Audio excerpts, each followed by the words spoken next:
శోభన్ బాబు, శ్రీదేవి, చిరంజీవి నటించిన మోసగాడు ఇది 1980 సంవత్సరంలో రిలీజ్ అయింది. ఇందులో శ్రీదేవి డబుల్ యాక్షన్. ఒక క్యారెక్టర్ చూసుకుంటే ప్రాస్టిట్యూట్ క్యారెక్టర్, ఒక క్యారెక్టర్ కనుక చూసుకుంటే మిడిల్ క్లాస్ కి సంబంధించిన ఫ్యామిలీ గర్ల్. అయితే ఇందులో ప్రాస్టిట్యూట్ గా నటించినటువంటి క్యారెక్టర్ లో ఉన్నటువంటి శ్రీదేవి ఒకనొక షాట్ లో సిగరెట్ కాల్చే సన్నివేశం ఉంటుంది.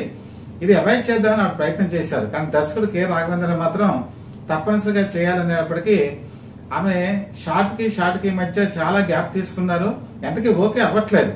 దాంతో రాఘవేంద్ర స్వయంగా సిగరెట్ ఎలా కాల్చి చూపించాలో ఆయన ప్రత్యక్షంగా చూపించారు.